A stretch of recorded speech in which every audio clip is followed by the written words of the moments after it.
자, 이어서 바로 국토개법 본론으로 들어가서 내용을 살펴보도록 하겠습니다.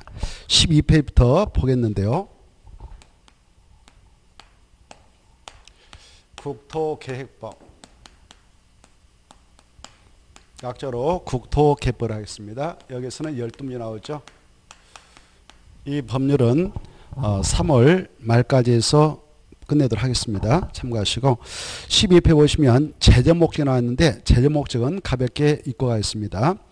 이 법은 국토를 대상으로 해서 적용이 된다 이렇게 되어 있죠. 국토의 이용 시 바로 개발, 보전 이 양축으로 나눠서 이용을 하도록 하기 위한 계획의 수립 및 집행에 관한 내용을 규정해 놓고 있습니다라고 밝히고 있습니다. 그 계획에 의하여 이용을 하도록 규제해서 전체 국민의 행복과 이익을 공공복리를 한데 그걸 증진해 나가도록 하고 국민의 사무치를 향상케 하기 위해서 이 법을 만들어서 운영하고 있다 이렇게 되어 있죠. 그래 공공복리 증진을 위해서 우리가 토지를 가지고 이용을 할 때는 규제를 하겠다는 겁니다. 우리는 토지에 대한 소유권자가 될 수는 있습니다. 국토 일부의 땅을 이렇게 하나 분필된 땅을 여러분이 가지고 있다 그러면 한 필 가지고 있다면 소유권자가 되죠. 그 소유권은 재산권입니다. 토지 소유권은 곧 재산권이 되는데 이 재산권은 보장이 되는 것이 헌법에 규정되어 있어요. 규정되어 있는데 그 보장된 재산권을 행사할 때는 공공복리에 작업하도록 행사를 해야 합니다라고 또 헌법에 규정되어 있습니다. 공공복리에 작업하게 행사를 해야 돼요. 공공복리에 반하게 행사를 못하게 막고 있습니다. 그래 우리의 토지가 있다면 그 소유권에는 사용할 수 있는 권능, 사용권, 수익할 수 있는 권능, 수익권, 처분할 수 있는 권능, 처분권이 혼일되었는데 그런 권능을 행사할 때는 무제한적으로 행사를 못하고 무엇에 맞게 행사해야 되냐? 공공복리에 맞게 이렇게 전체 국민의 행복과 이익을 공공복리를 합니다. 그거에 맞게 행사하도록 규제하고 있는데 그 헌법의 이념을 구현하기 위해서 이 법을 만들어서 운영하고 있어요. 공공복리를 증진해 나가도록 바로 규제하겠다. 그래서 모든 사람들을 국민들의 사무치를 향상케 하겠다 이겁니다. 자, 그래서 이 법에는 토지용의 규제 내용이 싹 나옵니다. 토지용을 규제하는 내용들이 쫙 나오죠. 그래서 토지용을 할 때는 먼저 이 국가 지자체가 행정청인데 행정청에서 토지용의 내용을 딱 정하고 있어요. 이 땅은 주거용지로 써라 주거적, 이 땅은 상업용지로 써라 상업적, 이 땅은 공장으로 써라 공업적, 이 땅은 보존해라 녹지적, 관리적, 농림적, 자연보존적 이런 것들이 쭉 나옵니다. 그래 주거적, 상업적, 공업적은 개발 용도로 쓰도록 허용하겠다는 것이고 녹지라든가 관리적, 농림적, 자연보존 주된 목적이 보존을 하면서 이용을 하도록 규제하겠다. 그렇게 딱 정해놓으면 우리는 그것에 맞게 이용을 하도록 제한받습니다. 그렇게 제한을 한 이유는 공공복리를 증진해 나가고 국민의 사무치를 향상토록 하기 위해서 그렇게 규제를 하고 받는다. 규제를 받는다. 이렇게 하십시오. 그리고 또 이런 용도적 갖고 안 되겠다 싶으면 용도적을 또 2차로 그 위에다 지정해서 바로 규제버립니다. 근데 경관지구, 뭐 고도지구, 방화지구, 방제지구 이런 9개 용도적을 둬가지고 우리는 경고, 방방, 법칙의 특보 이렇게 공부했는데 그런 것들 또 2차로 지정해서 토지용을 규제버리고 그것도 안 되겠다 싶으면 3차적으로 토지용을 규제하기 위해서 용도구역이라는 것을 지정해버릴 수 있어요. 그래 개발 제한구역, 시가와 조정구역, 수산자원 보호구역, 도시장 공구역, 입주제 취소구역 이런 개시수도 입이란 5개가 있는데 그런 것들을 지정해서 토지용을 규제하고 있습니다. 그리고 우리의 그 국민의 사무치를 향상케 하려면 기반서를 쫙 설치해야 되겠죠. 도로, 공원, 녹지, 학교, 수도, 하수도 등등등 이런 것들을 다 계획적으로 설치를 하게 될 때도 때로는 바로 그 땅에 편입되면 우리의 재산권도 제한을 받습니다. 때로는 수용을 당할 수도 있어요. 도로 설치할 때 바로 도로 설치할 때 우리 땅이 그 안에 편입되면 수용을 당하더라도 각오를 해야 돼요. 다만 정당한 보상을 받습니다마는 그런 재산세의 제한을 가하게 돼 있는 법이 이 법이니까 국토개법이니까 그래 그러한 사업을 할 때는 도시군객 시설 사업이다 해서 사업을 추진하는데 그럴 때는 수용도 가능합니다라고 이 법에 나옵니다. 그 다음에 바로 어느 지역을 특정해서 바로 구체적 상세하게 개발과 정비를 통해서 조성해 나갈 때는 지구 단위 계획을 지정해 버릴 수가 있어요. 지구 단위 계획으로 지정되면 그 안에 있는 땅 주인들은 때로는 개발 행위를 못하도록 하는 개발 행위 허가를 제한받습니다. 최장 5년 동안 허가를 못 받아 막아버려도 할 말이 없어요. 그래서 바로 공익을 실현해 나가도록 하고 있습니다. 이런 지구 단위 계획구역의 지정과 변경도 다 계획주로 하게 돼 있는데 그 계획을 우리는 도시군관리기다라고 공부를 할 겁니다. 도시군가로 결정을 해서 나갑니다. 그 다음에 이제 어느 지역을 바로 다시 재생시켜서 빨리 그 도시를 살려낼 필요가 있다. 도시 공간을. 그럴 때는 입지규제 최소구를 지정해서 그 안에다 건축물을 세운다. 땅 위에다 땅지 입지라 하거든.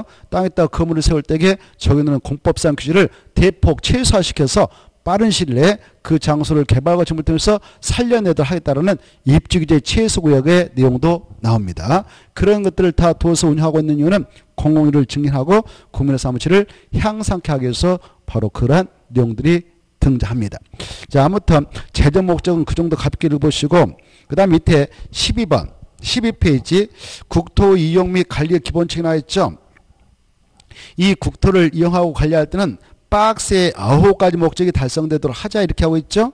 그 9가지를 보면 1번 국민 찾아가지고 동그라미, 2번 자연 동그라미, 3번 국민 동그라미, 4번 국민 동그라미, 4번 밑에 5번 지역 동그라미, 6번도 지역, 7번 지역, 8번 국민, 그 다음에 9번 바로 그 정도 나눠놓고요.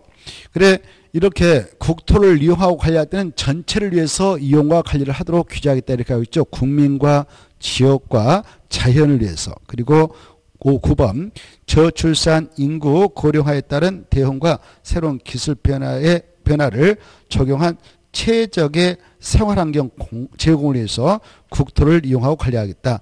최적의 생활환경을 제공하기 위해서 국토를 이용하고 관리하겠다. 이런 정신을 토지 공개념 정신인데 뭐 그것은 몰라도 돼요. 이렇게 토지의 사회성과 공공성을 강조하기 위해서 이런 규정을 두고 있는데 이런 정신을 토지 공개념 정신합니다.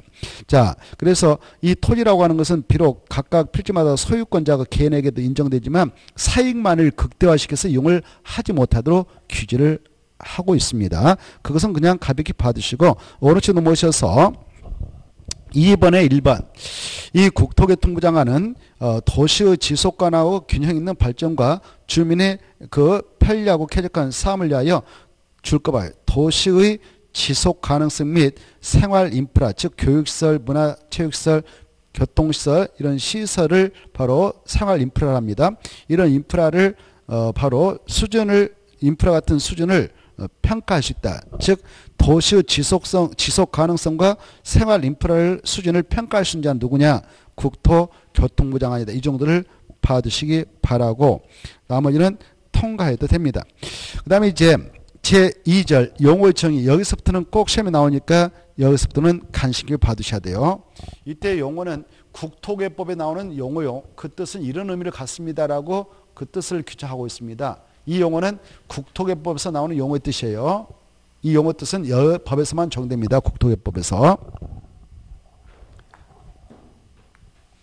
자, 이 국토를 이용할 때는 선 계획을 수립해서 이용을 하도록 규제하고 있는데요. 이때 국토에 대하여 수립되는 그런 계획으로서 바로 여러 가지 계획이 나옵니다만 그 계획은 행정청에서 다 수립합니다. 우리 사인들이 수립하는 게 아니라 행정청에서 수립하죠. 그래서 그 계획들을 행정계를 합니다. 이 행정계획을 보면은 이렇게 국토인 땅을 대상으로 수립되죠. 그래서 그 계획들은 다 토지를 대상으로 수립되니까 토지 이용 계획이라고 볼 수 있어요. 토지 이용 계획이라고 볼 수 있는데 토지 이용 계획도요. 바로 그 토지를 앞으로 이렇게 이용을 하도록 하겠습니다라는 방향성을 제시하는 그런 계획이 있고 그 토지용의 현재상을 확정해서 관리하는 계획이 나옵니다. 그때 미래상을 제시하는 계획이 나오는데요. 미래상도 국토 전체에 대한 미래상을 제시하는 게 있고요. 국토 전체. 그리고 2개 이상의 지자체를 묶어서 바로 권역을 지정하고 그 권역을 광역 계획권을 합니다. 광역 계획권을 지정해 가지고 2개 이상의 지자체에 대한 미래상을 제시하는 계획이 나오고요. 그 다음에 개별 도시별로 그리고 군별로 미래상을 제시하는 계획이 나옵니다. 이때 넓은 지역을 대상으로 수립되는 계획수로 상위 계획을 하고 좁은 지역을 대상으로 하여 수립되는 계획수로 하위 계획을 하는 것입니다. 이때 국토 전체에 대한 장기 발전 방향을 제시해 주기 위해서 수립되어지는 계획이 있는데요. 오늘 나갔던 프린트물을 보십시오. 오늘 나갔던 프린트물을 보시면 바로 OX 문제 뒤편에 나옵니다. 그 뒤편에 있는 내용은 여러분께서 머리에다 그대로 복사해서 넣어버리세요. 그래 이미 복사가 되어 있는 분도 있을 것입니다. 그 표를 그대로 제목 달고 따다당 이렇게 해서 머리에다 넣어버리면 편해질 것이고 밑에 국토의 계획 및 이러한 법률에 나오는 용도구의 종류와 명칭을 달달달 해버리세요. 그리고 그 표는 OX 문제까지 해서 앞뒤에 그냥 머리에다 다 넣어버리세요. 그리고 자주 쓰면 좋습니다. 그러면 공법이 편하고 즐겁습니다. 알겠죠? 그 자료 중요하니까요. 자, 그 표를 보시면서 들어보십시오. 이 국토 전체에 대한 장기 발전 방향을 제시해 주기 위해서 수립되는 그런 종합계획이 있는데 그 계획을 국토 종합계획을 하는 것입니다. 이 계획이 가장 높은 계획이에요. 국토 전체에 대한 설계를 해놓고 있는 계획이거든요. 설계. 앞으로 국토를 이렇게 만들겠습니다라고 그런 정책 방향을 제시하기 위해서 국토교통부 장관이 수립 시행하고 있는 계획이 이 계획입니다. 그런데 이 국토 전체에 대한 계획인 이 계획은요. 무슨 법에 근거하여 수립 시행하고 있냐면은 바로 우리 시험 범위는 들어가지 않아요. 그 법이 국토기본법이라는 법이 있습니다.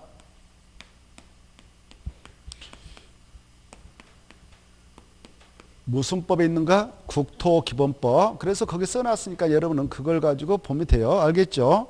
있어 없어요? 있을 거예요. 표 보면 나와있죠. 그 표를 머리에다 넣어버리라고 그랬죠?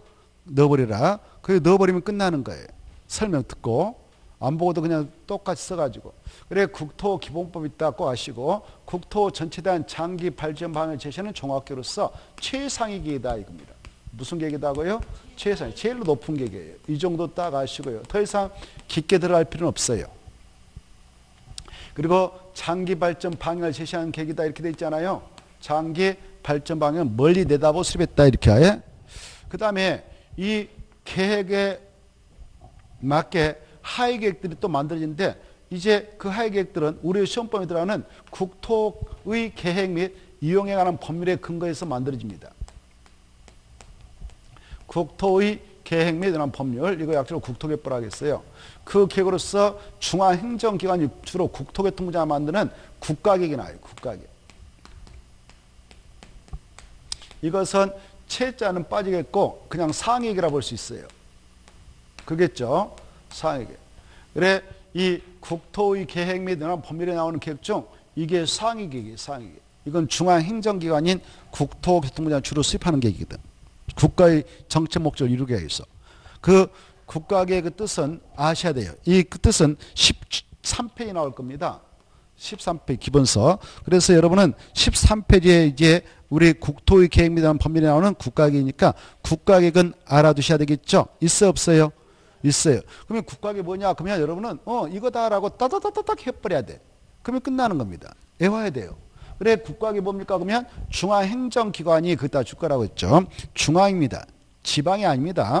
중앙행정기관이 법률에 따라 수립하거나 국가입니다. 지방자치단체가 아닙니다. 국가의 정책 목적을 위하여 수립하는 계획 중 도시군기본계획 내용사항이나 도시군으로 결정해야 할 사항이 마지막 포함된 계획이다. 이게 나와요. 포함되는 토지계획입니다. 토지란 말 생략됐지만 토지계획이란 말이에요. 그래 포함된 계획이란 말 중요해요. 뭐가 중요하다고? 포함. 근데 시험에 나왔습니다. 그대로 써놓고 제해되는 계획을 말한다. 제해되는 토지용 계획을 말한다. 이렇게 나왔어요. 틀리는 거예요. 자, 그래서 이 계획은 바로 중앙행정기관이 수립합니다. 중앙행정기관이 수립한다. 지자체장은 만드는 거 아니에요. 중앙행정기관이 수립하고 국가의 정책 목적을 이루기 위해 수립하는 계획인데 바로 아까 그런 계획이 포함된 계획이다. 이게 중요하고. 그 다음에 이 국가계획보다 하위계획이지 이거 보세요.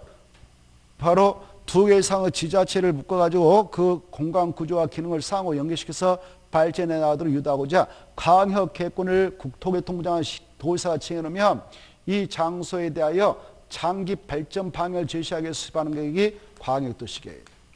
광역도시계획도 무슨 법에 근거하여 수립을 하고 시행하고 있는가? 국토계획법입니다. 무슨 법이라고요? 국토계획. 그래 이것은 시험에 나오죠. 광역도시계획은. 이것은 중획이라고 했어요. 중획. 그렇죠. 그래 이렇게 여기 광역도시계획이라고 것은 이따 우리가 또 공부합니다만은 광역도시계획은 반드시 선행조치가 이 계획을 수립하기 위한 광역계획권을 지정해야 돼요. 뭘 지정한다고요? 광역계획권을 지정을 해야만이 수립이 되는 겁니다. 이 광역계획권이 지정이 되어지지 않으면 이 계획은 수립할 필요가 없어요. 그래 여기 봐봐요. 이 광역계획권은 대한민국 국토 내에 다 지정되어 있는 거 아니에요. 여기저기 요소에서의 묶음으로 그 같은 생활권이다 싶으면 지정을 해놓고 있습니다. 그 같은 생활권으로서 여기가 그렇다고 보는 겁니다. 서울특별시, 인천광역시, 경기도는요 하나의 생활권이에요. 그렇죠?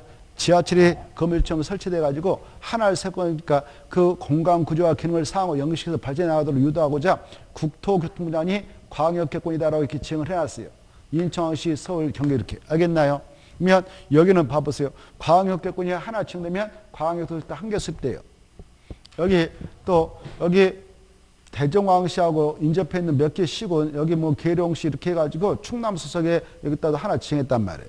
그러면 광역계획권이 하나 지정되면 광역도시도 하나 수립되는 거예요. 여기 강주광역시 뭐 옆에 나주시 뭐 응시 해가지고 뭐 담양거 해서 광역계획권 하나 지정됐어. 여기도 그러면 광역도시 하나 수립되는 거예요. 부산광역시, 김해시, 양산군 이렇게 해서 광역계획권이 지정됐단 말이에요. 여기도 몇 개 수립되냐? 한 개 수립되는 거예요. 이렇게 대한민국에 10곳에 지정돼 있어요. 몇 곳에? 10곳. 개수는 몰라도 돼요. 이해를 하자면 그렇다는 거예요. 그래서 광역도시도 10개가 수립돼서 시행되겠죠. 왜 여기 예컨대 여기는 광역계획권이 지정이 안 됐다 그러면 여기는 광역도시 수립되지 않아요. 알겠죠? 그러면 봐봐. 서울특별시, 인천광역시, 경기도에 있는 31개 시군을 한 묶을 묶어서 광역계획권이 하나 지정되어 있기 때문에 다 통째로 그 장소의 장기 발전망을 제시하기 위해서 광역도시계획은 한 개 수립되어 있다 이렇게 하셔요. 알겠죠? 그 지역을 이렇게 묶어서 이렇게 발전해 나가다 하겠다는 그런 설계도입니다. 설계도. 정책 방향을 제시하는 계획입니다. 미래상을 제시하는 계획입니다. 그래 이것은 광역도시계획은 광역시입니까? 광역계획권입니까? 그래 시험에 나왔어요. 광역계획권 그래야하는데 광역시의 장기 발전 방향을 제시하는 계획이다 이렇게 나왔어. 그럼 틀리는 거예요. 광역시가 아니라 광역계획권. 광역시는 아까 우리가 공부했어 안 했어요? 여기 봐봐. 광역시 하면 지역명을 갖다 들이대면 하나밖에 없어. 인천광역시 몇 개밖에 없어. 대한민국 하나. 부산광역시 몇 개밖에 없어. 하나. 그렇죠? 대전광역시 하나밖에 없죠? 그래 이 광역 도시계획을 만들 때는 반드시 뭐가 지정돼야 된다? 광역계획권. 알겠죠? 이게 지정이 안 되면은 그걸 수립하지 않아요. 광역계획권을 지정할 때는 하나의 지자체를 가지고 지정한다. 인접해 있는 두 개의 지자체를 묶어서 지정한다. 두 개 이상. 알겠죠? 자, 그래서 시험에서 광역시 이렇게 나왔는데 틀리는 거예요. 광역계획권. 이거 장기 발전 방향. 장기 발전 방향을 제시한다. 여기 봐봐. 장기 발전 방향을 제시한다 이 말을 세자로 미래상이다라고 바꿔쳐도 맞아요. 뭐라 한다고? 미래상. 미래상하고 현재상 다르죠? 과거상은 다르죠? 앞으로 그렇게 만들겠다 이런 상이죠. 정책 방향을 말해요. 이때 공법을 공부할 때 방향이 나왔다 그러면 앞에는 정책을 갖다 쓰면 돼. 정책 방향을 제시하는 계획이다 이렇게. 알겠죠? 정책은 누가 추진해? 우리가 해. 국민들이 해. 행정처에서 해. 행정처에 뭐 국토교통부 시도서 얘네들이 하죠. 그래서 정책 추진자인 그네들 영원히 해먹어요? 바꿔요? 바뀝니까? 수시로 바뀌죠? 국토교통부장 곧 있으면 또 바뀔 수도 있잖아요. 그 오래 봐야 대통령이 임기가 5년이니까 길어봐야 5년 해먹고 그 사이 몇 명 또 바뀌기도 해요. 이렇게 수시로 바뀐단 말이에요. 알겠죠? 그래. 이렇게 바뀔 때마다 지네들 마음대로 정책을 막 휘두르면 안 되니까 딱 절차 걸쳐가지고 딱 짜놓고 이 장관들 시도사가 바뀌더라도 이 정책 계획에 맞게 정책을 일관되게 추진하도록 하자 해서 만든 계획이 이런 계획이. 그래야 국토가 바로 계획적으로 만들어져 나가지 않겠습니까? 자, 그 다음에 이제 개별 도시별로, 여보 봐봐. 개별 도시별로 바로 미래상을 제시하는 계획이 있어. 그 계획을 도시 기본계획이라고 그래. 뭐라고 한다고요? 도시 기본계획. 개별 도시별로, 여기 봐봐. 도자 앞에 니으면서 한 개의 도시마다 미래상을 제시해서 만든 계획이 있다. 그걸 도시 기본계획이라 한다. 그래. 뭐라고 한다고요? 도시 기본계획. 그리고 여기 봐보세요. 도시 기본계획일 때 도시라는 것은 개별 도시를 말하는데요. 이 도시라는 말은 이럴 때 쓰는 거예요. 서울특별시, 6대 광역시, 특별자치시, 특별자치도, 시, 여기에서 만드는 계획은 도시 기본계획이란 말 쓰고, 팔도되어 있는 군적 있잖아요. 군적에서 만들면 군 기본계획 그래. 알겠죠? 이걸 합성화시켜서 도시 군 기본계획을 한다. 이 도시 군 기본계획, 아까 앞에 있는 것들은 도시란 말 쓰고 군에서는 군이란 말 쓰는데, 이 도시 군 기본계획은 개별 도시마다 군마다 미래상을 제시하는 계획이에요. 뭔 상을 제시한다고요? 미래상. 그래 이 도시군 기본계획은 수립하게 되는 행정구역이 이미 특정되어 있어요. 특별시면 특별시, 광역시 이렇게. 그래 특별시, 광역시, 특별자치시, 특별자치도, 시에서 만들면 그 이름을 뭐라 한다? 도시기본계획. 군에서 만들면 뭐라 한다? 군기본계획. 그래 이런 관할구에 대하여 특별시 관할구역, 광역시 관할구역, 아까 지역의 이름을 갖다 쓰면 하나밖에 없는 거예요. 서울 하면 서울특별시 하나, 인천하면 인천시 하나, 부산하면 부산광역시, 대전이면 이렇게. 여기 특별자치도 세종 갖다 드리면 하나밖에 없죠. 지역의 이름이 성역됐을 뿐이지 지역 이름을 갖다 대면 하나밖에 없는 거예요. 그래서 개별 도시, 개별 군, 군에 대하여 만든 계획이 바로 기본계획인데, 이 기본계획을 통해서 각각 그 도시면 도시, 개별 도시면 도시, 군이면 군에 관하게 대한 기본적인 공간구조를 밝히죠. 여기까지가 이 도시다. 여기까지 이 군이다. 기본적인 공간구조하고 장기 발전 방향을 제시해주는 계획이 바로 무슨 계획이냐? 개별 도시 군에 대하여 미래상을 제시한다. 이게 아까 미래상이라고 했죠. 장기 발전 방향은 약자로 뭐라 한다고? 미래상. 미래상을 제시하는 종합계획이다. 무슨 계획이다? 종합계획이다. 그런데 이 계획을 통해서 바로 지침을 받는 계획이 있어. 개별 도시마다 이제 미래상이 확정되고 그 정책서 확정되면 미래상을 정책으로 집행해서 결정해야 되겠는데, 그때 결정해 나가는 계획으로서 이것은 이제 성질이 달라요. 이것은. 이 세 가지는 이 위에 있는 것들 미래상을 제시한다면 이것은 현재상을 확정해 주는 거예요. 무엇을 만들어준다고요? 현재. 각각 개별 도시 군에 있는 토지에 대하여 현재상을 확정해 나가는 것이 관리계획. 무슨 계획이라고요? 관리계획. 그래 개별 도시에 대하여 관리하는 게 도시관리계획, 군에 대하여 관리하면 군관리. 이걸 합성화시켜서 도시군관리라 하죠. 이때 도시군관리계획은 이제 개별 도시 안에 있는 개별 군에 있는 토지에 대하여 관리를 하게 될 때 개발을 할 곳을 결정해주고, 이 땅은 개발이 된다. 이 땅은 보존해야 된다.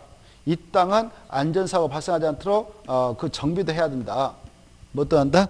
그래서 개발할 곳을 결정해주고, 정비할 곳을 결정해주고, 보존할 것을 결정할 때, 여기 봐보세요.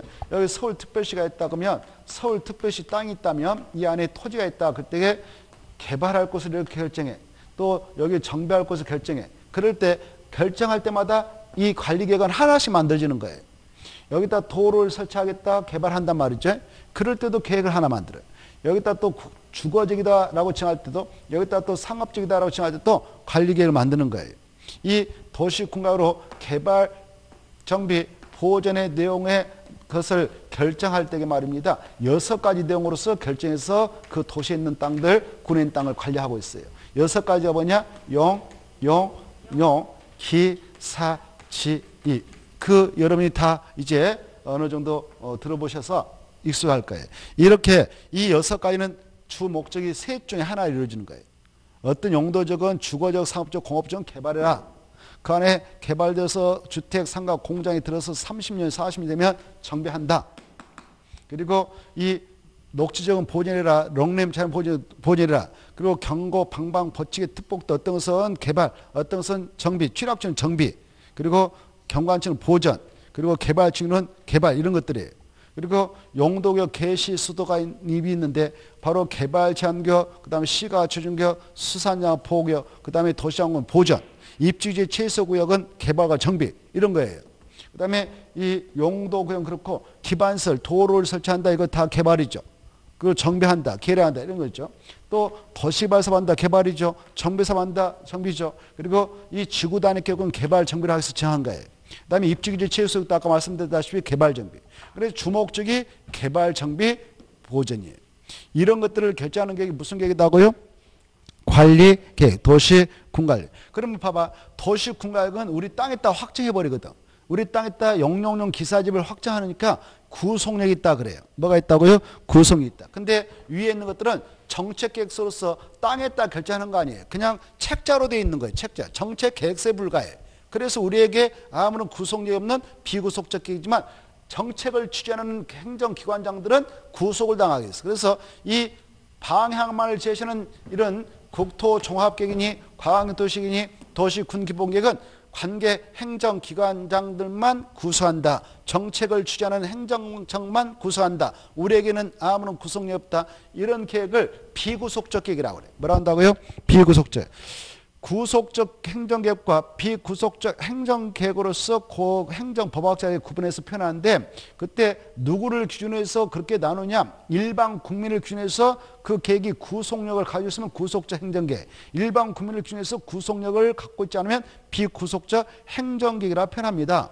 그래서 위에 있는 것들은 일반 국민에 대해 아무런 구속력이기 때문에 비구속적 행정계획이라 하고 이 도시군관리계획만 바로 우리 일반 국민에 대해서도 용용용 기사집이 우리네 땅에 결정하면 고스란히 우리는 녹지로 찍으면 함부로 개발 못해. 관리계획에서 시킨 대로 보존해야 돼. 우리 땅에 농림지역 결정하면 우리는 함부로 개발 못해. 보존해야 돼. 그래서 관리계획은 고스란히 우리에게도 구속력을 갖고 있다 그러는 거죠. 알겠죠? 이렇게 구속력을 가지고 있는 도시군관리계획은요. 용용용 기사집을 딱 우리 땅에다 결정했다면 그 범주가 여기까지입니다라고 도면까지 만들어주게 돼요. 그 도면을 지형도면을 한다. 뭐라 한다고요? 지형도면. 지형도면을 작성해서 고시를 해요.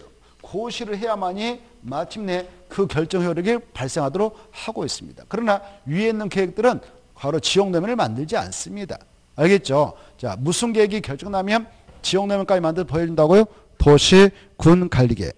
그래. 자, 이런 것들을 우리가 쭉 앞으로 공부할 건데요. 여기에서 보시다시피 한눈으로 보다시피 여기 보세요. 이 여러 가지 계획 중 이 두 가지 계획을 묶어서 이렇게 표현합니다. 두 가지 계획을 여기 봐보세요. 이 두 가지 계획을 묶어서 도시군계획, 도시군계획. 뭐라고 한다고요? 도시군계획, 도시군계획. 도시군계획은 몇 개가 있다고요? 두 개가 있다. 뭘까 무엇이냐? 기본하고 관리가 있다. 광역도시계획은 아니다 이렇게 이것도 알아주시고 기본계획이 바로 관리계획보다도 상위이다. 그래서 개별 도시의 기본계획이 수립됐다면 그 기본계획은 그 도시 전체에 대한 종합계획이에요. 그래서 개별 도시마다 하나씩 딱딱 만들어져 있죠. 그렇죠? 근데 관리계획은 어떻겠어? 그렇죠. 그 하나의 도시 안에도 수천 개가 만들어져 있어서 결정 나있고 또 만들어서 결정해 나갈 예정입니다. 알겠죠? 그래서 이 관리계획보다도 기본계획이 훨씬 상위이다. 그리고 기본계획은 관리계획 수립의 지침서가 된다. 이렇게 하십시오. 기본계획은 무슨 계획 지침서가 된다? 관리계획 수립의 지침서가 된다. 이것도 알아두시고 이때 봐보세요. 위로 올라가면 올라가서 상위계획을 하고 밑으로 가면 갈수록 뭐라 한다? 하위 계획이라 한다. 이것도 아셔. 이때 국가계획이 확정되어 있다면 이런 계획들은 국가계획에 부합되게 만들도록 규제받고, 만약 국가계획 내용과 이미 확정되어 시행되고 있는 국가계획 내용과 광역도시계획 내용이 서로 다르다면 바로 이걸 우선시한다. 법적으로 국가계획. 또 광역도시계획하고 도시군기본계획, 이것은 이것부터 하위계획이죠. 그래서 기본계획은 광역도시계획이 수립됐다면, 예컨대 여기 아까 서울특별시, 인천광역시, 경기도에 있는 31개 시군, 수원시, 여기 그 다음에 용인시, 뭐 성남시 해서 연천군 어쩌고저쩌고 31개 시군이 있는데, 여기에 광역계획권은 하나 지정됐기 때문에 광역도시가 한 개 만들어져서 시행하고 있습니다. 여기를 이렇게 만들겠다라는 전체적인 계획서가 광역도시계획이죠. 하나 만들어졌다고 그랬죠. 근데 여기 서울특별시가 기본계획 별도로 하나 만들죠. 인천광역시가 별도 만들죠. 수원시가 별도 만들죠. 그래, 이 안에는 도시 기본계획 그리고 도시군 기본계획, 아무튼 군에서는 군 기본계획, 도시에는 도시 기본계획 만드는데, 이 도시 군계획은 총 33개가 만들어서 시행되고 있어요. 서울특별시가 하나, 인천광역시가 또 하나, 경기도에 있는 31개 시군인데 31개 합해서 33개. 이해되죠? 33개. 그래, 이때 33개인 기본계획하고 광역도시계획 뭐가 더 상위계획이다? 광역도시계획이 상위다. 그래서 서울특별시장이 서울특별시 기본계획을 만드는데, 서울특별시 도시 기본계획을 만드는데, 그럴 때는 광역도시계획에 맞게 만들어야 된다. 만약 광역도시계획에 어긋나게 만들면 광역도시를 우선시해버린다.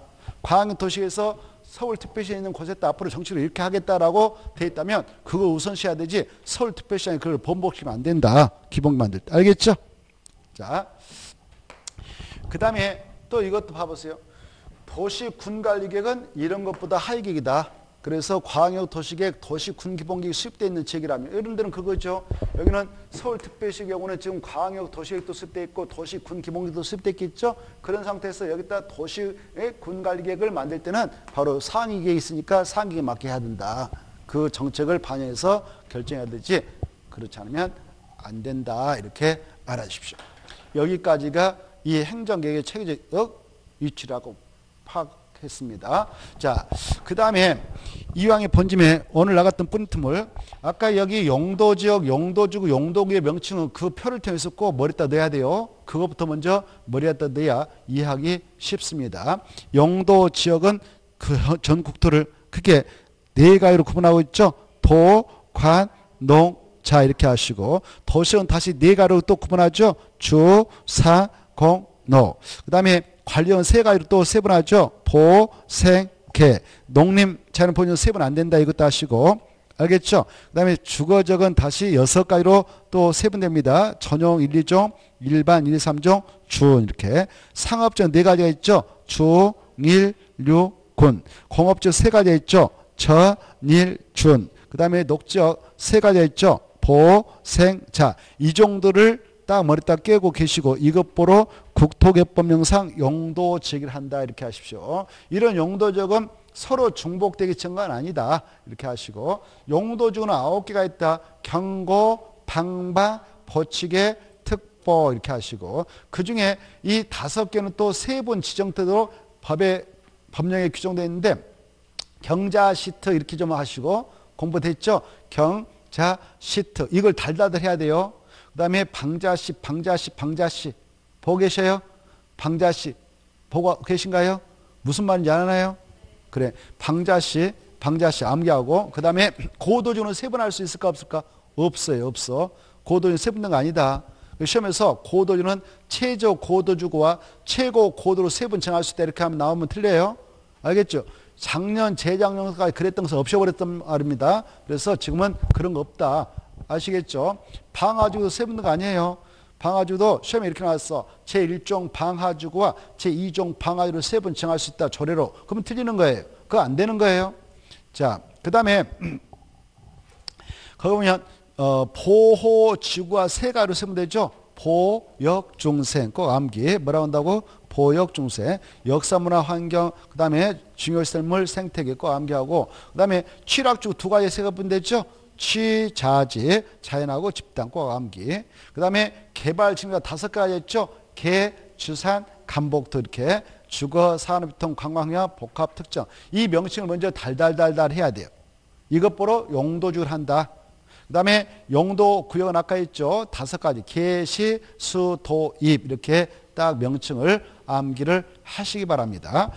자, 그러면 이제 교재로 다시 넘어오셔가지고 13페이지로 오십시오. 교재.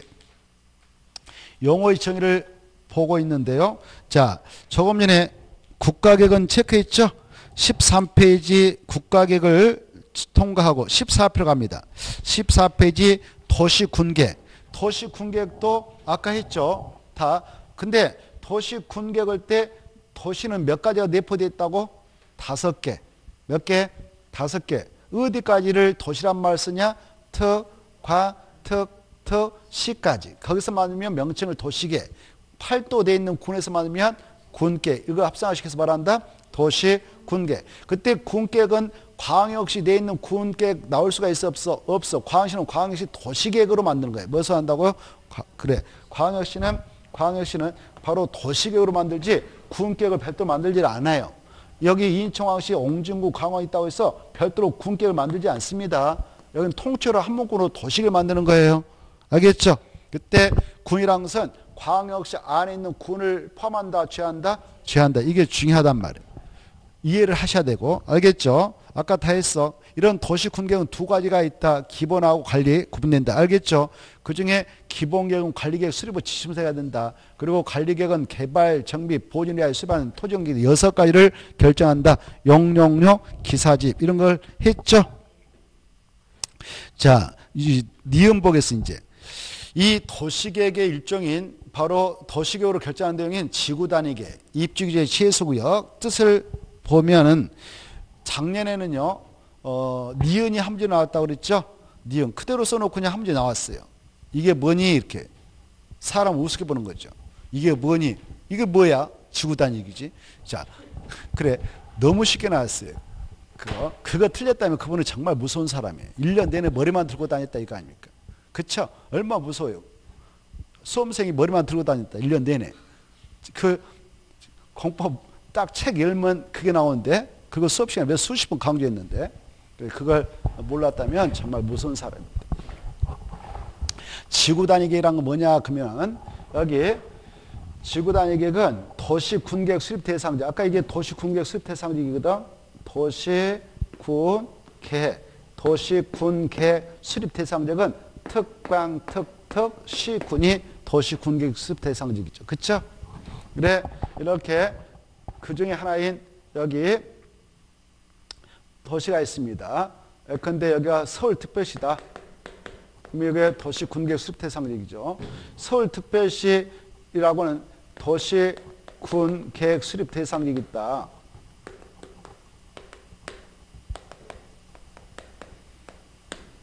그때 이 지구단위 계획이라고 하는 것을 만들 때는요, 이거 무조건 만든 게 아니고, 다음에 우리가 공부하는데, 이 계획을 만들기 위해서 먼저 그 장소를 정해요. 그걸 뭐라고 하냐? 지구단위 계획구역이라고 그래요. 뭐라 한다고? 지구단위 계획구역이라고 그래. 이 구역을 지정하지 않으면 이 계획은 만들 일이 없어요. 알겠죠? 뭐가 지정된다? 지구단위 계획구역. 지구단위 계획구역을 지정할 때는요, 법에 의하면 아무 데다 정한 거 아니에요. 개발하고 정비할 곳에다만 지정해라 라고 규정합니다. 어디다 한다고요? 개발하고 정비할 곳. 요거로 해서 하면 보존을 세게 할 때는 지정하는 거 아니다 그 말이에요. 그쵸? 근데 여기 봐봐. 도시군계획 수립 대상적인 서울특별시가 있다 그러면 서울특별시는 여기저기 산들도 많아요. 뭣도 많다고요? 산도. 남산도 있죠. 먼 산도 있죠. 그쵸? 인왕산도 있고 엄청 많거든. 그때 산까지 싹 밑둥까지 싹 판내가지고 개발할 일이 있어 없어. 날 새지. 그래서도 안 되고. 남산 어떻게 다 개발해서 버텨요. 그래서 바로 서울시청 일대를 과거에 이렇게 깨끗하게 또 강남권 일대를 과거에 깨끗하게 개발과 정비를 통해서 조성할 필요가 있겠다. 그럴 때만 그 장소 때 이렇게 지구단위 계획을 딱딱 지정하는 거예요. 알겠죠? 보시다시피 전부에다 지정했어? 일부에다 지정했어? 이렇게. 그렇습니다. 도시군계획 수립 대상적 전부에다 할 일은 절대 없단 말이에요. 그래서 이 일부가 지정되었다면 거기다가 이걸 만드는 거예요. 지구단위를. 그래서 지구단위 만들 때에 이 지구단위 계획은요. 여기 보세요. 지구단위 계획은 지구 단위 계획구역의 지정 목적을 달성하기 위해서 수립하는 계획으로서 이 안을 이렇게 구체적 상세하게 개발과 정비를 통해서 조성하겠다는 내용을 포함해서 수립합니다. 그때 이 장소를 보다 깔끔하게 구체적 상세하게 개발과 정비를 통해서 조성하려면 가장 먼저 생각할 게 그 안에 들어갈 기반설 문제예요. 뭐다고? 기반설. 기반설인 도로 문제 같은 거, 이거 어떻게 정확하게 판을 짜서 배치시킬 것인가, 규모는 얼마로 할 것인가, 이게 중요하거든. 도로 여기다 넣는다, 12차선, 30차선 넣는다, 이렇게 배치 규모를 꼭 정해주게 돼 있어. 그리고 여기 봐봐요. 이제 여기 블럭, 1블럭, 2블럭, 3블럭이 나왔다 그러면 여기에 건물을 건축해서 또 개발을 할 거 아닙니까? 정비를 할 거 아닙니까? 그때 여기는 이런 용도의 건축만 건축도로 규제해버리지 아파트만 져라 라고 못을 박아버리는 거예요. 여기는 의료센 병원만 져라 라고 못을 박아버려요. 여기는 교육센은 초, 중고만 넣어라 라고 못을 박아버리는 거예요. 이런 건축물로 용도를 정확하게 정해서 고시해 줍니다.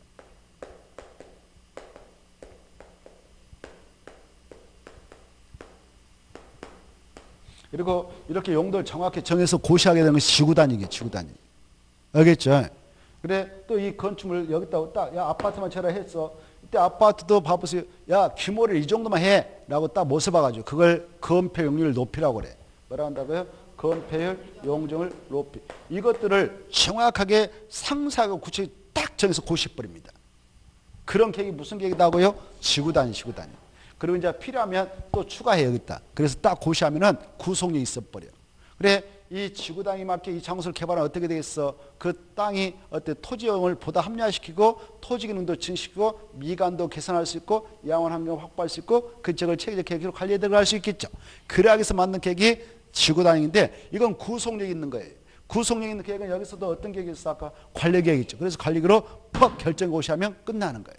그러면 그 계획대로만 그 장소를 개발과 정비를 통해서 조성해야 되지. 이 계획이 결정 고시됐는데 이 계획에서 야 여기다 아파트 져라 그랬는데 봐보세요. 아파트가 아니라 여기다 무슨 여기다 공장을 져버렸다 그러면 위반이 돼 있어. 이 지구 단위에 맞게 건축하고 용도변경 사용해야 되는데 이걸 반환했다 그러면 위반이 돼. 위반자에게는 벌을 갑니다. 벌을 갈 때 약하게 가겠어? 세게 가겠어? 세게. 그때 정도를 우리는 알아야 되는데요. 알고 계시려나 모르겠습니다. 바로 2년 이하의 징역 또는 2천만 원의 벌금에 해처하도록 법에 명시적 규정을 두고 있습니다. 알겠죠? 이렇게 지구 단위라는 것은 일부에 대하여 수립한다. 이게 중요해요. 무엇에 대하여 수립한다고요? 일부. 너무 많은 걸 말씀드려서 미안해요. 아무튼 지구 단위, 그러나 시험에 나올 걸 말씀드렸습니다. 알겠죠? 시험에 나올 걸 말씀드렸어. 어차피 우리는 알아야 되고 그래서 말씀드렸어. 도시 군계획 수립 대상 일부란 말 중요하다. 전부 하면 틀린다. 뭐가 중요하다? 일부. 그리고 마지막에 지구 단위 계획은 마지막 도시 군계획이다. 무슨 계획이다고요? 도시 군계획을 말한다. 여기까지 봐두시면 좋겠습니다. 그 다음에 입주규제 최소구역 계획. 입주규제 최소구역 계획은요. 자, 이렇게 이 도시들이 있다. 개별 도시가 있다. 뭐 서울특별시, 6대 광역시, 아까 특별시, 특별자도, 그 다음에 시가 있고, 뭐 군적도 있겠습니다. 그런 지역을 들여다보면 용도지라는 게 있어요. 용도지. 뭐가 있다고? 용도죠. 용도 지역 중에서도 도시역이라는 게 있어요. 도시역. 뭐가 있다고요? 도시적. 이 도시역은 인구와 산이 밀집해 있는 지역에다 정해서 개발, 정비, 관리, 보증할 필요가 있어서 제한 땅인데 이 땅은 또 이렇게 네 가지로 구분해서 이용하고 있죠. 주거, 상업, 공업, 녹지로 구분해서 이용하고 있죠. 근데 말입니다. 이 도시 안에 있는 주거적, 상업적, 공업적에 20, 30년 전에 나름대로 건물 져가지고 살고 있었던 지역이 있는데 그 지역에 도로도 좀 비좁고 건물도 오래돼서 낡아가지고 있는 사람들 다 빠져나갔단 말이에요. 그래서 텅텅 도심과 부도심이 공동화해서 일어나고 있다. 공동화해서. 그러면 그걸 그대로 버리고 나가고 해서 시애각지만 계속 개발해서 뻗어나가면 도시가 수평적으로 평창되죠. 계속 뻗어난다. 그러면 어때? 이 도시를 관리할 때 돈이 많이 들어가요. 우리가 됐든 세금 가지고 방범도 해야 되죠. 교육도 시켜야 되죠. 사회적 서비스 제공하려면 파출소 만들고 동사무소 만들고 초등학교 이런 거 만들어서 운영해야 될 거 아니에요. 돈이 엄청 들어갑니다. 그래서 이렇게 자꾸 수평적으로만 도시가 평창되지 못하게 하고 공동화 현상이 일어난 지역을 다시 시급하게 살려내자. 그런데 그 안에 지금 법적으로 적용되고 있는 여러 가지 공법상 제한이 너무 복잡하고 얽혀서 쉽지가 않다. 그 장소에서 뭐 재개발하고 재건축하고 주거환경 개선사업에서 지금 살린다고 하는데 사업할 때 절차가 너무 번거롭고 그 이해 당사자끼리 충돌이 발생해서 사업이 무산되고 그래서 빨리빨리 사는데 어려움이 있다. 그런 지역을 바로 구역을 정해서 저기에서도 용도지구 용도구역이 있는데 용도적 1차, 용도적 2차, 용도적 3차적인 토지용 규제입니다. 1차적인 토지용 규제인 용도적이 여기 봐봐요. 있다 하더라도 용도주가 있다 하더라도 이것과 무관하게 3차적 토지용을 규제하기 위한 용도구역인 입주규제를 최소를 정해버리자. 입주규제 최소를 정하면 그 밑에 있는 지역 지구는 의미 없는 거예요. 힘없어. 알겠죠? 그래서 입주규제 최소를 딱 지정해가지고 여기다 지정해 딱 가져갑시다. 이렇게 주로 이걸 도시가 지금 병 들어가고 있는 지역에다 지정합니다. 도시의 공간 속에서 병 들어가고 있는 지역 어디냐면은 공동화 현상이 일어난 지역. 구도심이라든가 역세권 근처.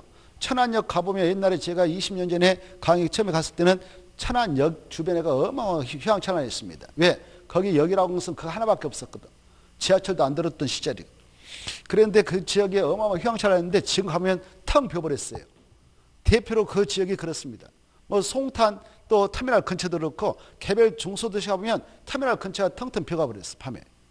그런 지역을 다시 살려내자. 그러려면 그럴만한 지역이 되도록 해야 된다. 근데 이거 쉽지 않다. 그래서 바로 국토교통부자라든가 시도사 이런 시장군수가 그 지역을 책임질 수 있는 그런 자들이 총대 메고 이 구역을 지정하도록 하자. 입지규제 최소구역. 뭐요? 입지규제 최소구역. 입지규제 최소구역을 지정을 하게 되는 것은 바로 이 계획을 짜가지고 그 지역을 다시 살려내겠다는 겁니다. 그 계획이 뭐냐? 입지규제 최소구역 계획이에요. 알겠죠? 이 계획을 짜가지고 이 계획을 짜서 이 계획을 짠다는 걸 수립해서 입안에서 딱 결정고시 하면은 바로 이것도 아까 지구 단위게 하고 유사한 그런 내용이에요. 뭐하고 유사하다고? 지구 단위. 그래서 구속력들에서 이 계획에 맞게 딱 그 장소가 신속 정확하게 짧은 시간 내에 그것도 지자체라든가 구청이 바로 총대 메고 그 지역을 살려내도록 하자 해서 도입한 것이 이겁니다. 입주규제 최소구역과 입주규제 최소구역 계획 제도예요. 알겠죠? 그래 이 입주규제 최소구역은 바로 무슨 계획을 만들어서 그 장소를 개발과 정부를 통해서 시급하게 살려내도록 하기 위해서 만든다고요? 지정한다고요? 다시 한번 내가 말을 잘못했나? 자, 입주규제 최소구역은 무슨 계획을 만들어서 그 장소를 살려내기 위해서 지정한다고요? 입지규제 최소구역 계획. 좋습니다. 이 계획을 만들어서 최종 결정할 때는 무슨 계획으로 결정한다고요? 그렇습니다. 도시 군 관리계. 좋습니다. 구속력 있는 계획으로 딱 결정을 하면 구속력이 있어서 그 계획대로 그 장소가 만들어지도록 하자는 것이 입주규제 최소구역 계획이다. 그래서 입주규제 최소구역 계획은 반드시 어떠한 장소에서만 만드는가? 입지규제 최소구역에서만 만든다. 어디서만 만든다? 입지규제 최소구역에서만 만든다. 이 안에서의 토지용은 이렇게 하도록 하자. 그 안에 들어갈 건축물 용도는 이런 것만 들어가도록 하자. 그리고 건폐 용률 높이는 이 정도를 인정하자라는 그런 내용을, 그리고 이 장소는 이렇게 관리하자라는 내용을 담아서 수립하는 그런 계획이 입지규제 최소구역 계획이다. 이것도 전국적으로 무슨 계획으로 결정하느냐? 도시, 군, 가요로 결정한다. 이렇게 알아주시면 좋겠습니다. 자, 그 다음에 오른쪽으로 넘어오셔서 바로 15페이지 보면 토지용의 내용으로서 용도지역, 용도지구, 용도가 나와 있죠. 그건 가로 1번부터 3번까지 묶어쳐가지고 토지용 규제 이렇게 써놓으세요. 토지 이용 규제.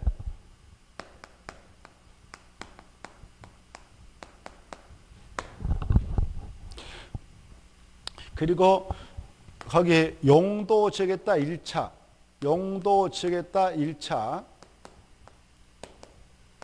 용도 지구에다가 2차,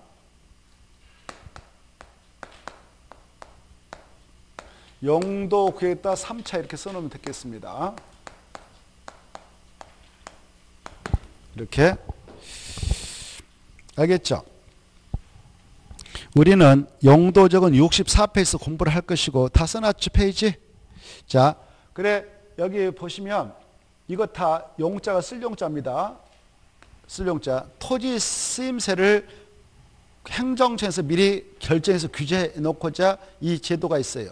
이것을 세 가지 모두 다 공통된 특징은 뭐하기 위해서 한다고요? 토지용을 뭐하기 위해서? 규제하기 위해서 하는 거예요. 그때 규제할 때 1차적 규제는 용도적을 통해서 이것 갖고 안 되면 그 위에다 용도지구를 2차로 정해서 이것 갖고 안 되겠다 싶으면 더 센 용도적인 3차적 토지용 규제를 통해서 그 목적을 달성하고 있다. 1차, 2차, 3차를 잘 이해해 두시고 작년에는 참고로 이게 또 한 번 나왔죠. 용도지구가 한 문제 나왔어요. 이것도 너무 쉽게 나왔죠. 그냥 그대로 써서 용도지구라 이렇게 해가지고 뜻이니까 그 키포인트는 용도지구라는 거 봐보세요. 용도지구란 용도지역에 여러 가지 제한이 있을 거 아니에요. 그것을 제한을 때로는 강화, 적용, 때로는 완화, 적용해서 그 말의 핵심이란 말이에요. 그래서 용도지역의 기능을 정리해 나가고자. 그래서 용도지구라고 하는 것은 무엇의 제한을 강화, 적용하기 위해서 제한하느냐? 용도구역이에요? 용도지역이에요? 그래. 그걸 알아야 돼. 그거. 그래서 그걸 알고 있는가를 또 한 문제 냈어요. 그것도 한 문제 나왔어요. 너무 쉽게 나왔죠. 얼마나 쉽게 나왔어요. 여기서 벌써 예인줄 사과 니은에서 한 문제 나왔죠. 여기서 또 한 문제 나왔죠. 막 점수가 그냥 팍팍 올라가죠. 그래 작년에 좀 쉽게 나왔다고 그럽니다. 올해도 아마 쉽게 나올 거예요. 누구한테는 쉽게 나오냐? 공부하신 분들한테는. 공부 안 하신 분들은요. 아무리 쉽게 나와도 못 맞춥니다. 겨우 25.75점 이렇게 나오고 끝나죠. 25점 그렇게 하고 끝나버립니다. 근데 좀만 신경 쓰면은 보통 60점 다 넘어요. 60점. 아무리 그렇게 나도 60점. 그러니까 학교하는데 크게 문제 없죠. 자, 이제 거기서 정리할 것은 아까 용도적 아까 있죠. 도시적, 관리적, 농림 이런 게 있었죠. 이런 전 국토가 있다. 그러면 용도적 일단 도시적, 관리적, 농림적 개치합니다. 도시적, 관리적 이렇게 지정하고 또 도시적은 주거, 상업, 공업, 녹지로 이렇게 해야죠. 구분 지정하죠. 관리력도 보전, 관리, 생산, 관리, 계획까지 이런 것들을 뭐라 한다고요? 용도이라 하죠. 이 용도적은 1차로 딱 정합니다. 이때 이 용도적은 왜 제한이냐? 각각 지역별로 토지용을 제한하고 건축 용도도 제한하고 건폐 용률 높이를 제한해서 공공유의 증렬을 도모하기 위해서 그리고 마지막에 서로 중복되지 않게 제한한다. 이게 중요하다고 그랬죠? 어쩐다고? 서로 중복되지 않게. 그래 예컨대 여기 보전 관리적이다라고 정해놨는데 여기에다가 자연환경 보전적이다라고 중복 정할 수 있다 없다? 없어. 알겠죠? 여기 농림적이다라고 정해놨는데 여기다 또 바로 자연환경 보전적이다라고 중복 정할 수 없는 거예요. 서로 중복 정 못한다 이거 아셔야 돼요. 근데 아까 도시역은 주거적이다, 상업지다, 공업지다, 녹지다 이건 구분 지정한 거지 중복 정 아니에요. 알겠죠? 뭐 한다고? 구분 지정, 세분 지정이라고 그래. 자, 아무튼 서로 중복되지 않게 도시군가로 결정한 지역이 용도적이다 이렇게 받으셔요. 근데 이제 조금 전에 말씀드렸다시피 이 위에다가 용도지구는 여기 봐봐요. 용도지역에 중복해서 중첩해서 용도지구를 거기에다 지정할 수 있는 거예요. 여기 봐봐요. 그리고 용도지역 위에다 용도구역도 중첩해서 지정할 수 있는 거예요. 용도지구에 용도구역도 중첩해서 지정할 수 있는 거예요. 이렇게 이제 이런 거 갖고 안 되겠다 그러면 여기 봐봐. 주거적 개발해라는 땅인데 여기 빼어난 자연경가 있다 그러면 여기만 쫙 찍어서 야 이거 경관을 보존하고 형성해서 우리 후대에게 넘겨주기 위해서는 관리가 필요해. 그때 여기다 찍은 것이 경관지구예요. 그러면 이 노란 땅은요. 용도적은 경관지구, 용도는 주거적이죠. 근데 주거적 원래 개발해라는 땅인데 이거 개발하면 경관이 훼손되니까 야 이 지구만은 개발 못해라고 규제해버리는 거예요. 그래서 이 경관지구랑 용도지구는 이미 지정된 용도적의 즉 주거적 제한을 강화 적용을 하자는 겁니다. 강화 적용. 또 봐보세요. 이 자연환경 보전적은 보세요. 여기 봐봐. 자연환경 보전을 해라는 땅이죠. 근데 여기 보세요. 여기 봐봐요. 자연환경 보전해라는 땅인데 보전해라. 자연환경 보전적은 보전해라는 땅인데 그런데 여기 어느 산 계곡에 가봤더니 100m짜리 폭포가 있어. 자연폭포. 이거 정말 그냥 나누면 아깝잖아요. 그래서 일대를 좀 이렇게 찍어가지고 개발을 좀 할 필요가 있다. 그럴 때에는 여기다 관광, 휴양, 개발, 진주 이렇게 정하면 개발할 수 있는 땅이 돼버리는 거예요. 개발 징후다. 이렇게 관광, 휴양, 개발 징후를 지나면 여기 일단 관광 호텔도 지고 휴양시설도 질 수가 있다 그 말이에요. 그러면 이 개발 진흥주랑 용도주는 이 용도적인 제한을 완화해 준 거예요, 강화 적용한 거예요. 완화. 그래서 용도지구라고 하는 것은 용도적의 여러 가지 토지용, 건축물의 용도, 건폐, 용률 이런 것에 대한 제한을 때로는 강화 적용 또는 완화 적용해서 용도적 기능을 증진해 나가도록 하자는 것이 용도지구제다. 이것도 무슨 개로 결정하느냐? 도시, 군가로 결정한다. 이 정도를 이해하시면 되겠어요. 이해됐죠? 그러면 보세요. 여기 봐봐. 용도지구라고 하는 것이 용도구역의 제한을 강화, 완화 적용할 수 있어 없어? 없어. 이건 3차적인 거니까. 다시 한번 용도지구가 용도구역의 제한을 강화 또는 완화 적용할 수 있어 없어? 없어. 근데 용도지구라고 하는 것은 용도지역 위에 지정돼 가지고 용도적의 제한을 강화 적용, 완화 적용할 수 있다. 알겠죠? 이걸 이제 학년으로 이렇게 생각해봐. 아까 그래서 제가 1차, 2차 이 말을 써가지고 1차는 군 조율원 원스타, 용도지구는 투스타, 용도는 3스타, 초등학교 말하면 1학년, 2학년, 3학년. 그래, 같은 장소에 이렇게 학년별로 딱 있는데 1학년 위에 2학년, 2학년, 3학년 있다면 그 지역에서 여기에서 셈에 넣어놓고 유기질서 잡으려면 누가 시킨 대로 해야 옳은 말을 하면 따라야 돼. 3배가. 그쵸? 근데 3학년이 가버렸어. 1학년은 2학년이 있어. 누가 시킨 대로 해야 되겠어? 2학년. 2학년이 가버렸어. 그러면 누가 시킨 대로 그 땅을 이용하면 돼? 이제 1학년. 그래, 그거와 똑같아. 이치란 말. 이해되죠? 군 조직도 똑같아. 3스타, 2스타, 1스타가 한 지역에 있다. 이렇게. 그러면 이 지역에서 질서가 잡히려면, 법질서가 잡히려면 3스타가 시킨 대로 해야 돼. 올바른 명령이라면. 그쵸? 그래. 근데 스타가 없고 1스타하고 2스타만 있으면 누가 시킨 대로 하면 돼? 2스타. 근데 2스타하고 1스타한테 이래라 저래라 할 수 있지만 2스타가 3스타한테 머리 박아 들어 이렇게 할 수 있어 없어? 없어. 그러다 죽죠. 자, 아무튼 그래서 여기 봐봐요. 용도지구라고 하는 것은 용도지구는 용도구역의 제한을 완화 또는 강화 적용할 수 있다. 그럼 틀리는 거예요. 근데 용도구역은 용도지구에 지정되어 있다. 용도지구에 지정되어 있다면 이 용도구역은 용도지역의 제한을 강화하나 적용도 할 수 있고 용도지구의 제한을 강화하나 다 적용할 수 있다. 이걸 이해하는 것이 시정 공부예요. 됐죠? 자, 그리고 용도가 아까 몇 개 있다고 그랬어? 5개. 개, 시, 수, 도, 입. 이거 다 무슨 개로 결정나요? 도시, 군, 가요로 결정한다. 아까 도시, 군가로 결정하는 것은 용용용 기사집 있다고 그랬잖아요. 그래서 다 도시, 군가로 결정한다. 가로 1번, 2번, 3번 끝에 도시, 군가로 결정한다. 도시, 다 도시, 군가로 결정하는 것들입니다. 알겠죠? 여기까지 하고 또 쉬었다 할까요?